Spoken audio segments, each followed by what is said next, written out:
New theme, yay.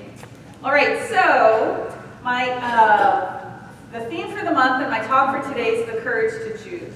And so this month we're looking at the spiritual concept of freedom, obviously, right? July freedom, yay, and how we embody it and how we can allow that to be our true experience in life. Because sometimes it doesn't feel like we're really free, does it? No, just me? No, you all feel free first? Yeah.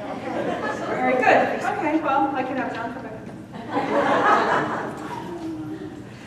So one of the basic main ways that we can experience freedom in our life is by stepping up and choosing our life. It's by choosing our experience. It's by engaging in that experience of choice, right? And so the book that we're using this month is one of my favorites, and it's one that I swear it changes when I put it back on my shelf.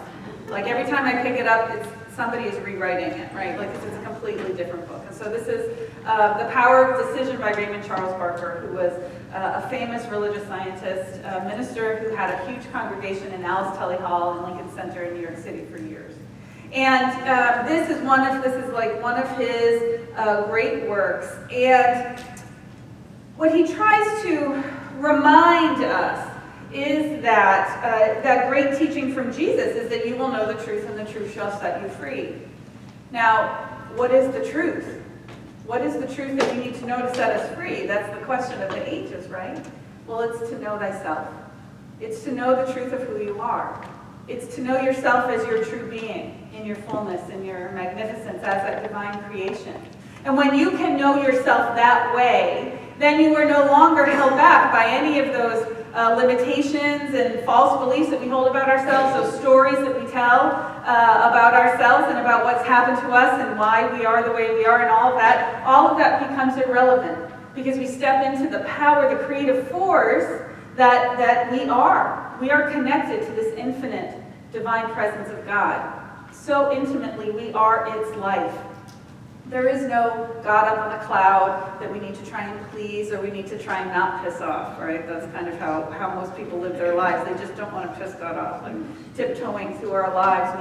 Maybe God won't realize, that I'm on the borderline, No, that's how so many people live, but that's not what we're talking about. There is such a deep, complete connection to the infinite one that your life is God's life. And if I just say that for, every Sunday for 20 minutes, maybe we'll get it, do you think? Because what's happening, well, maybe we won't. If I just say that for 20 minutes, it's not going to work. Because what happens is that we can understand it, we can realize that, we can talk about the philosophy and see how the creative process happens and that we're part of it and that my life has to be part of God's life because God created everything. Well, that's fine, but are you living that way? Are you living as if you are the divine emanation? Are you making your choices, your decisions in life, as if you can't fail? Are you connecting to that deep receptacle of knowledge and wisdom that is the knowledge of the ages, that the one mind holds that is available to us as being part of that one mind? Are you connecting to that to see through the illusions of this world? We're not all living that way, are we?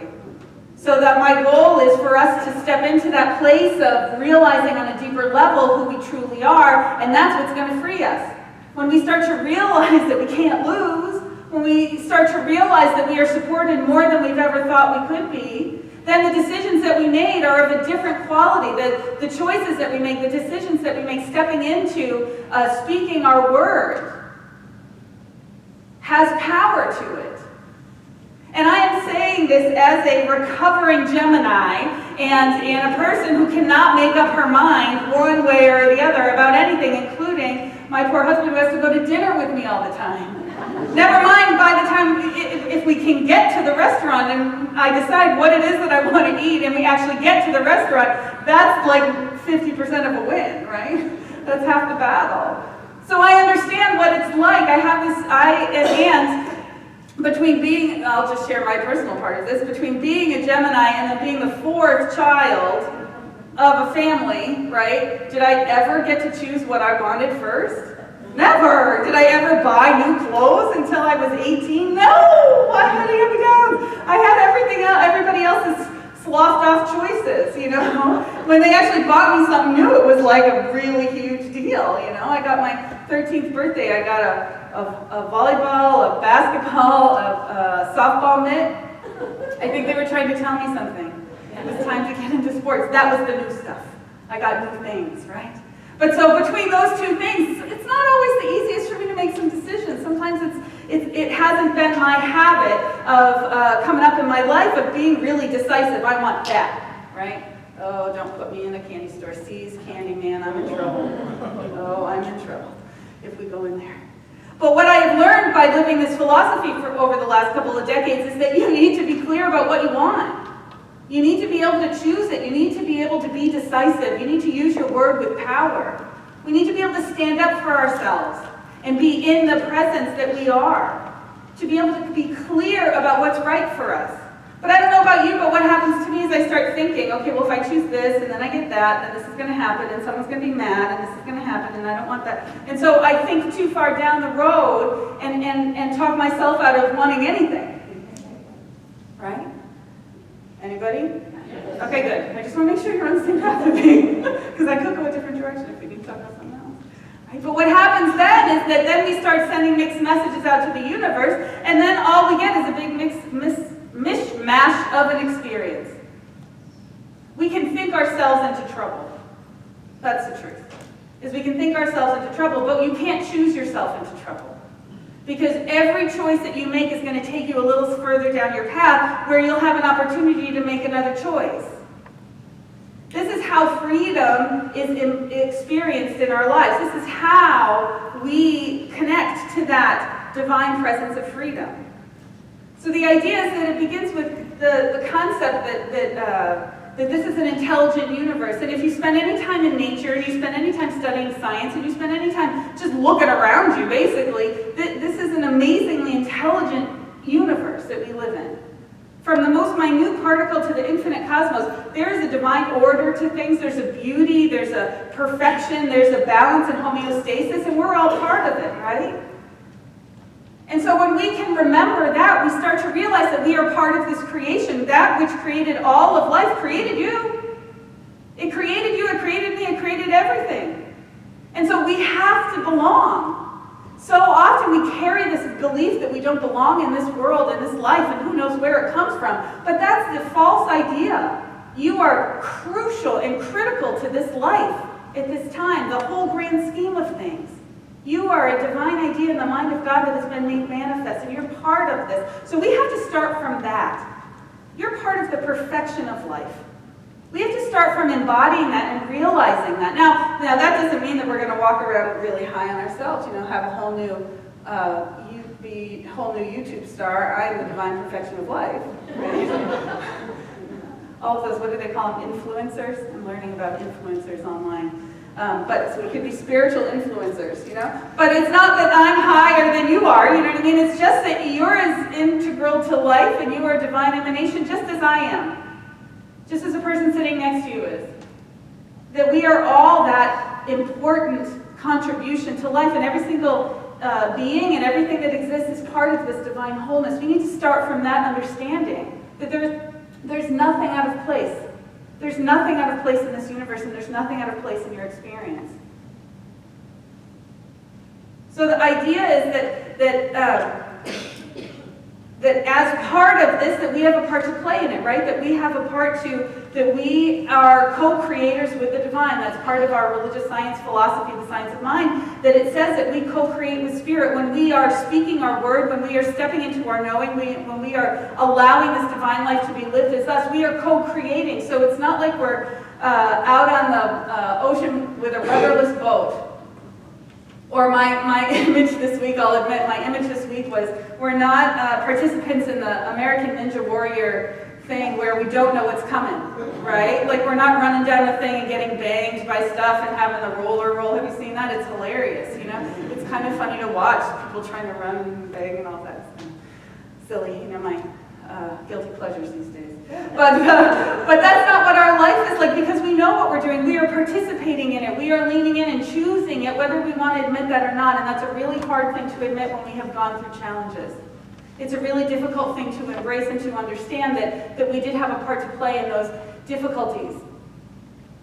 We have, we're not to blame for it, but we have a part to play in it, and that's a double-edged sword on it, or it's a blessing and a curse, because as I've said over and over again, and I will continue to say, that we are never stuck in one area, we're never stuck in one situation, we're never stuck in a circumstance that we can't get out of, because we get to choose again.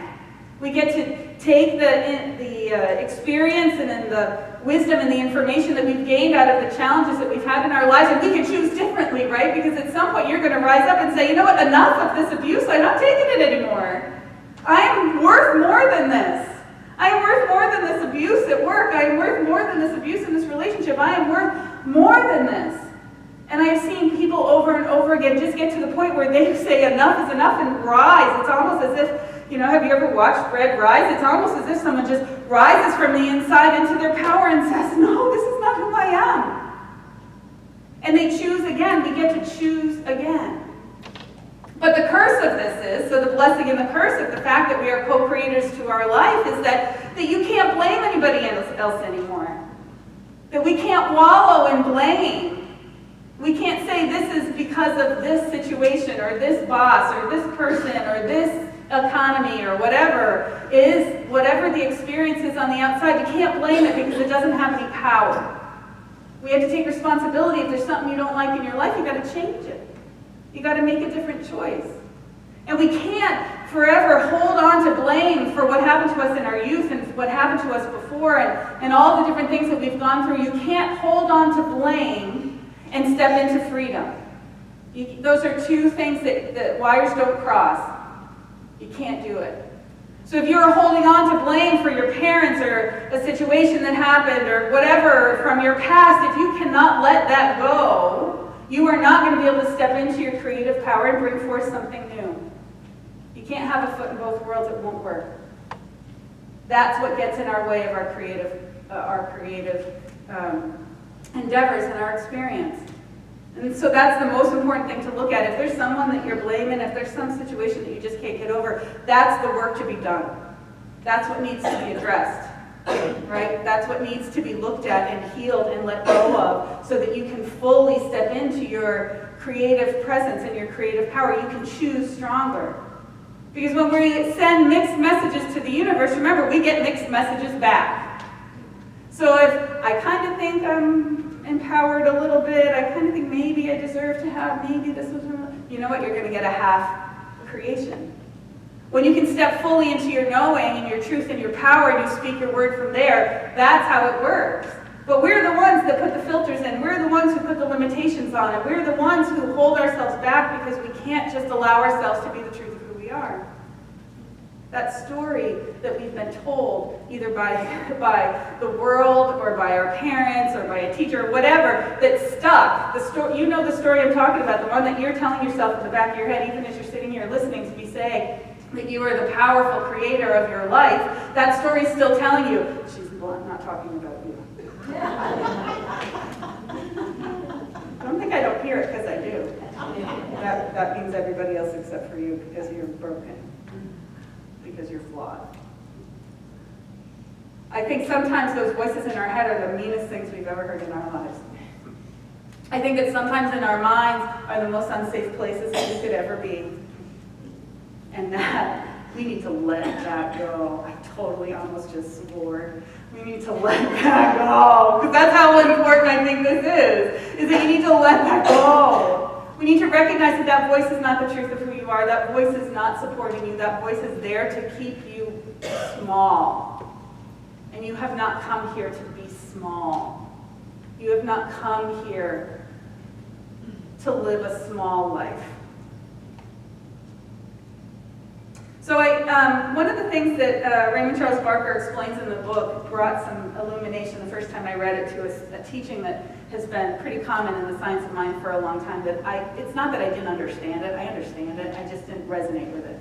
And so there's a teaching that they talk about where when there's something that happens in your life that you don't like it, and you don't like it, right, you need to turn away from the condition. Okay, but you need to turn away from the condition. Anybody who's been here for any period of time has heard that, correct? Can you not? Okay. So, and actually some teachers do an exercise where, like, you've got two chairs and you're sitting there facing your condition and you have to literally turn around away from it. And I was like, what does that mean? Like, I didn't understand. I've been in this for 22 years. I don't know. What does that mean? I don't get it. And because this is my take on it. If there's a bear, right? So if there's a bear in front of me, I'm not going to turn away from the condition. Well, maybe I might be running. And I know you're not supposed to do that, so maybe I might turn around and run, but right, like I'm not going to pretend it's not there. There's no possible way that I can pretend that it's not there. If there's something, or if there's a fire in my house, I'm not going to turn around and say, yeah, there's no fire. See, I don't see it, I don't smell it, it's not there, right? So I never understood that, but so this is what Raymond Charles Barker says about this that brought new light to me, so I thought I'd share it with you. He says this: an unintelligent use of mind can only produce an unintelligent result, right? He said, you do not blame the sun for the shadow. The sun is not causing the shadow. An object or person blocking the sun causes the shadow. The shadow is the result of an obstruction. Your problem is the result of an obstruction in your own thinking. You are not letting life flow through you in the way life really works. Divine intelligence has never created a problem for any of its creations. Like the sun, it is forever itself, forever giving of itself, and unaware of the misuse that we are making of this great gift. Standing with your back to the sun, you can watch your shadow. Right? Get the picture of that? Standing with your back to the sun, you can look and you can watch your shadow. Standing with your face to the sun, you see it not. Not seeing your shadow, it has no existence in your awareness.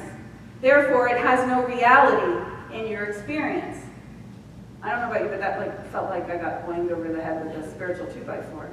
So problems are the shadows created by man when he refuses to face the light of intelligence, and therefore makes wrong decisions and abides in the halls of worry, confusion, and defeat.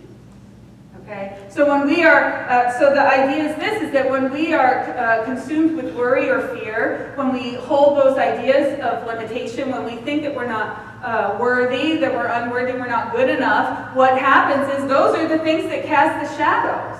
Those are the obstructions to our thinking that cast shadows, and the shadows are the experiences of our lives. And so what happens when we move? The shadow moves. It shifts, it changes. So any issue in our life is the shadow, and it's changeable and malleable, even if we think it's not. Everything is changeable and malleable. And when we let go of those limitations, when we let go of those things that we hold on to, then the light starts shining. And that's the light of inspiration in our own minds. It's the light of empowerment that rises from the place when we know who we are.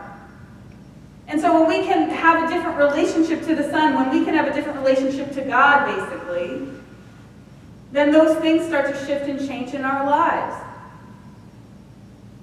But the idea is that so many of us are afraid to make a choice. Many of us are afraid to be decisive and to choose because we're afraid we're going to choose wrong. And so what ends up happening is we have that mishmash and then of feelings, and then that's the level that we're creating from. It reminds me also of 1 Corinthians. When I was a child, I spoke as a child. I understood as a child. I thought as a child, but when I grew up, I put away childish things. So there's a term that's been going around a lot recently called adulting. Are you familiar with that? Like, when did that become a thing? Like adulting, when did that become a thing? I guess because many adults don't adult, right? I mean, maybe it's because we don't act like adults. I don't know what it is, but what that spoke to me is that it reminded me of when I first came to California. I lived with my brother and took care of my niece and nephew, who are now 6 feet tall, both of them.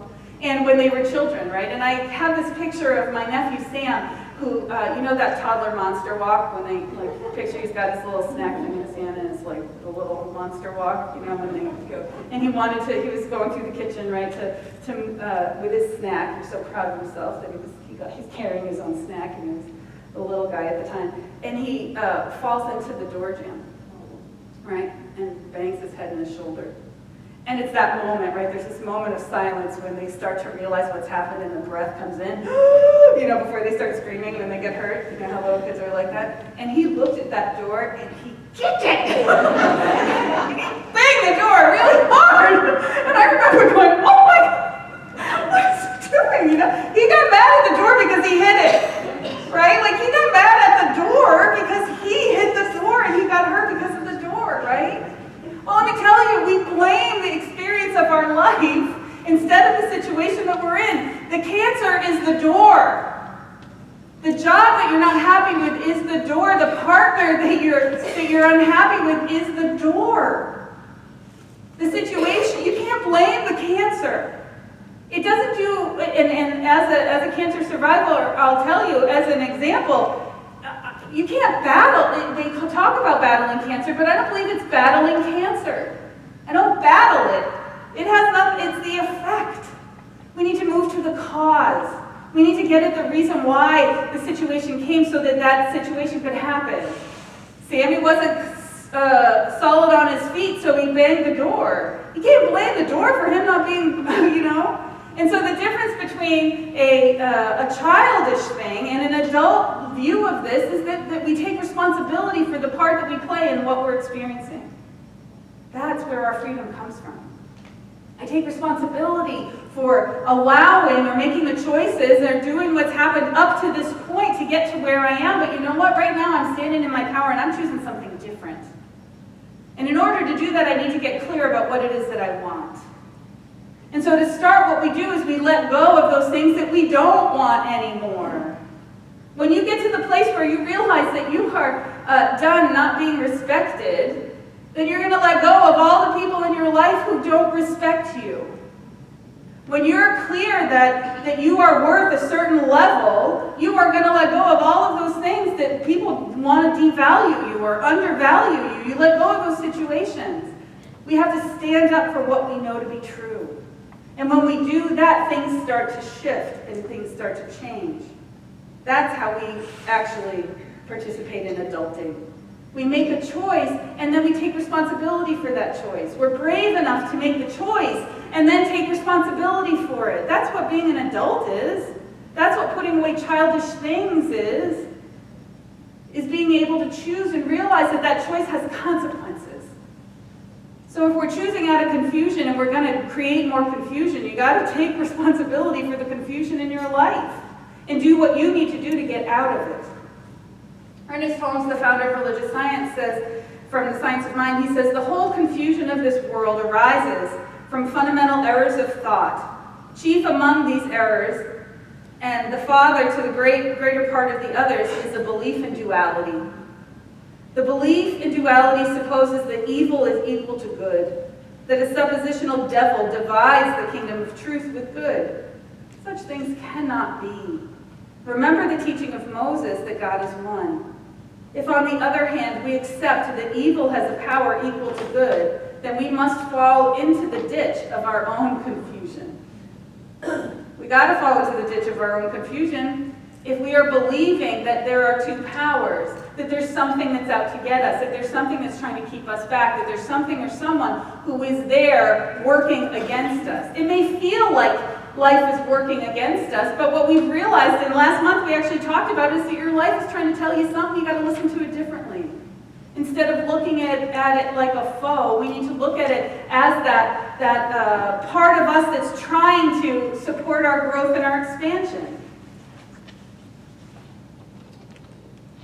Raymond Charles Barker goes on to say that all improvement is dependent upon you seeing yourself as being greater than you are. I'd say that all improvement is dependent upon you seeing yourself as being greater than you think you are. Because you are that great. You are capable. When you start to realize what's possible, then things start to shift. So again, we begin by rejecting those things that we don't want. We begin by clearing out that sense of limitation and those things that hold us back. Jesus is teaching about the wine and the wineskins, that no one puts new wine into old wineskins, right? Because if you put it into old wineskins, then it ruins the wine, it breaks the wineskin, so you lose the wine. Who wants to lose the wine? You don't want to lose the wine. It ruins the wineskins, and everybody loses, right? Well, we're talking about the wine in this analogy, by the way, is that new understanding, those new seeds of possibility, that seeds of empowerment that are the truth of who you are. When you start to open to that inspiration of the divine and it starts to speak to you, you can't put it in the old way of being. You can't put it in your old doubtful way of being. You can't continue to worry and to fret over things and have a new inspiration that all is one. See how that doesn't work? Because what's going to happen is that the old way of being is going to ruin our wine. And like I said, that's the last thing we want. We don't want our wine to be ruined. It's this new idea, this new fresh way of being needs to be inspired into our new way of stepping out in the world. So that's the work. The work is to let go of that which no longer serves us and to step into the beingness of the wholeness and the fullness of who you are. This is a teaching that goes beyond all these different philosophies. Jesus said that you cannot gather figs from thistles. Okay, so you cannot create freedom from living a limited life. You cannot gather figs from thistles. Paul called this sowing and reaping. And the Hermetic teachings stated that what goes in must come out, right? Like what you put in there must come out. We teach that. What we put into our mind. So that's why we're encouraged to speak highly of ourselves and of others, to put in inspirational things, to be listening to inspirational music, to be reading that wisdom that inspires us and speaks to us deeply. We need to put those things in so what comes out is our different way of seeing and being in the world. It's an actual process, it's an actual practice. And we can't just think that I can come on Sunday and hear something inspirational and know who I am, and that's great, I'll go back to worrying and complaining tomorrow. Right? That doesn't work. So what we're calling for this month is for us to step into the beingness of the empowerment of who you are. I'm calling it being a spiritual warrior. Let's be spiritual warriors. It's a way of being. And so this is what a spiritual warrior is. They create their own good and do not have it created for them by others. They refuse to dodge the alibis induced within their own consciousness. They face themselves, correct their own thought, and create their own heaven on earth. Spiritual warriors have made the decision to be the creative centers of their own experience. They no longer have to blame or censure. They do not believe as others believe. They reverse their thinking and make certain it agrees with the goals of their decisions. They do not waver. And they know. And what they know causes their good to happen. So you are a choice maker. You are a decisive chooser of your life. You have the opportunity and the possibility to create great freedom in your experience. And so what we're going to do this month is each week we're going to look at how we relate to choice in our life, how we use that decision-making process, and in what way we're going to do it. Because my supposition and my desire for each and every one of us is that we stop choosing to live from our limitation, that we stop choosing to live from the story that we've carried, to stop choosing to live from that small, limited place. Because you know what? It's a whole heck of a lot more fun when we choose from our freedom. When we create that joy, that fulfillment, that fullness, all of these blessings of God abound around us in nature. You can still look at the world and see that it is teeming with magnificence. And it's yours. And this month we're going to choose it. And so it is.